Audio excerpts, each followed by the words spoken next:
Cordial saludo, mi nombre es Chelana Amalia Costa Rodríguez y en esta oportunidad haré una exposición sobre la prueba de hipótesis. ¿Qué es la prueba de hipótesis? La prueba de hipótesis es una técnica estadística, siendo esta, la hipótesis es una afirmación razonable que permite identificar con precisión el grado de acierto o desacierto en situaciones administrativas. ¿Cuáles son los pasos a seguir bajo cualquier circunstancia? Será la formulación de una hipótesis, la cual me va a determinar si una hipótesis es nula o es una hipótesis aceptada, de allí entonces que sea el nivel de significación alfa o beta, y esto me va a determinar el nivel de riesgo. A su vez entonces está el valor estadístico de la prueba.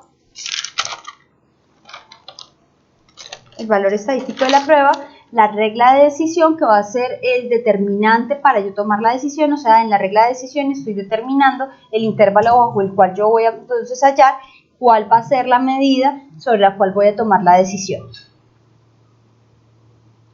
¿Qué es un intervalo de confianza o prueba de hipótesis?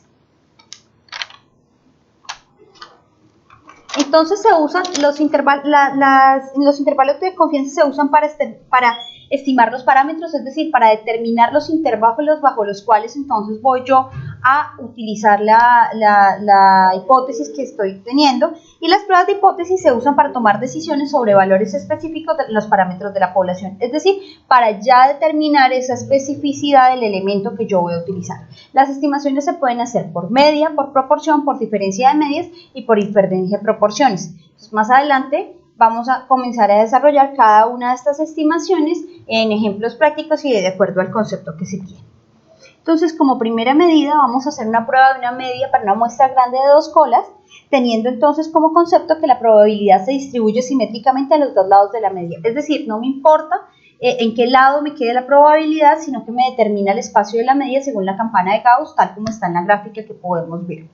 Entonces, en este caso se tomó como ejemplo un análisis de una población de 200, en una empresa que se dedica a la producción de escritorios. Entonces se determinó cuáles, con una medida muestral de 200 y una media poblacional de 203 escritorios y una desviación estándar de 16, se cambia el método de producción y entonces en un recorrido de 50 semanas se va a determinar si aumenta o disminuye ese número de muestras. Entonces para ello se está determinando que cuál va a ser el espacio sobre el cual vamos a determinar si aumentó o no aumentó esta hipótesis que se tiene, que es la que nos están preguntando, si es el aumento de la producción.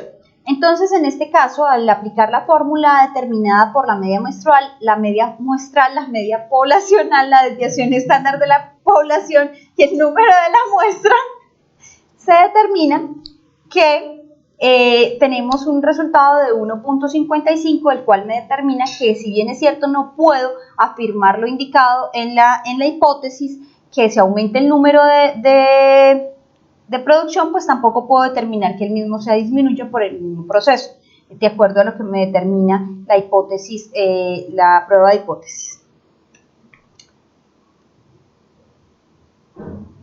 Ahora, tengo esta otra que es una prueba de media para determinar una pequeña muestra en una prueba de cola derecha.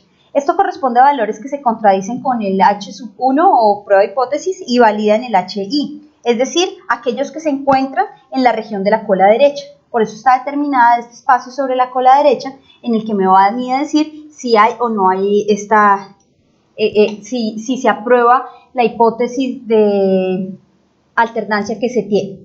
Entonces el ejemplo que se toma es un proceso que está programado para empacar una cantidad media de 16 onzas de café con una desviación estándar de 5.3 onzas. Se toma una muestra aleatoria de 36 paquetes resultando una media de 17.5 onzas a nivel del 5%. Se podría afirmar que el proceso empacado es mayor al programado. Entonces el nivel del 10% se puede afirmar que está cumpliendo con lo programado por la fábrica, puesto que el estadístico de la prueba ha caído en la zona de aceptación de la hipótesis nula. Esto significa que estamos aquí en esta proporción, de ahí que se pueda decir que estamos en la prueba de aceptación, o sea que está la nulidad, y que el rechazo estaría hacia la cola, que sería la cola derecha. Para la prueba de una media de muestra de proporciones de cola izquierda, entonces se tiene que se utiliza esta prueba de hipótesis cuando la prueba unilateral a la izquierda, porque la hipótesis alternativa está planteada en los términos de menor que, es decir, que HI va a ser menor que determinada cifra que le demos. Entonces, para el ejemplo, se está utilizando exactamente la misma fórmula de medida muestral, media poblacional, desviación estándar de la población y número de la muestra. Entonces, está determinado que el ejemplo que hemos colocado se requiere comparar el nivel salarial de los empleados de dos empresas. La primera reporta que en una muestra aleatoria de 46 empleados, el salario promedio diario fue de 418, con una desviación estándar de 32.000.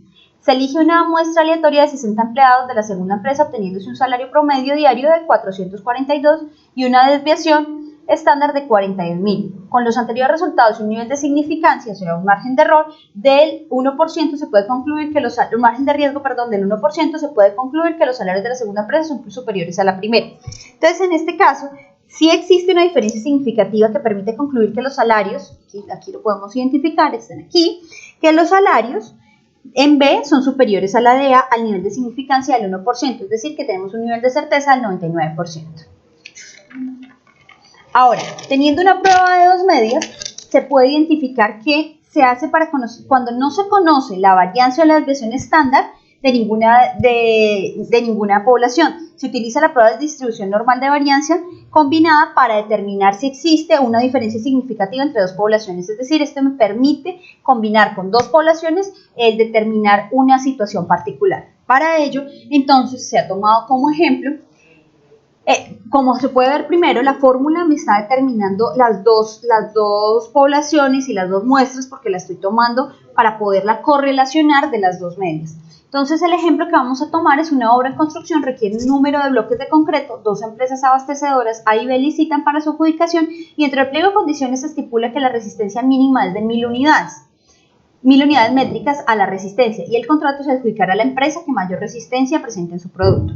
Entonces, calculado el valor de Z, como está aquí, determinado, queda que el área de rechazo de la hipótesis nula, o sea, cualquiera de estos, estaríamos aquí en esta o en esta, porque esta me da con dos colas, de rechazo. Por lo tanto, se concluye que la media poblacional de la resistencia es la compresión, es diferente en las dos empresas y no depende del área de muestreo. Es decir, que no me va a determinar del área de muestreo la especificación de cuál de las dos empresas va a ser la que determine la adjudicación. Respecto a dos proporciones, entonces en este caso me permite a mí determinar con dos poblaciones diferentes cuál va a ser la proporción del comportamiento de estas. Esa es la utilidad que se tiene para dos proporciones. En este caso se analiza la fórmula desde otro punto de vista y va a ser la proporción respecto de la población que se está analizando. Y se tomó como ejemplo, Asobancaria está interesada en reconocer si la proporción de hombres es la misma que la de mujeres que utilizan la tarjeta de crédito. Para ello se seleccionan 10 hombres en forma aleatoria y se observa que 57 están usando la tarjeta y 110 mujeres, de ellas 52 lo han hecho. A nivel de Asobancaria, el nivel de significancia es del 1%, me pide que determine la hipótesis, es decir, vamos a tener un nivel de riesgo del 1%, es decir, un acierto sobre la hipótesis del 99%. Y se determina, según el análisis que yo puedo hacer según la fórmula aplicada, que la proporción de hombres y mujeres que usan la tarjeta de crédito es exactamente la misma. Así entonces se determina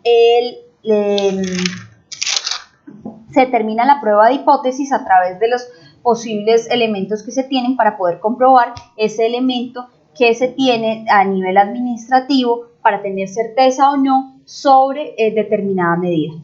Muchísimas gracias, espero pues que sea claro el video.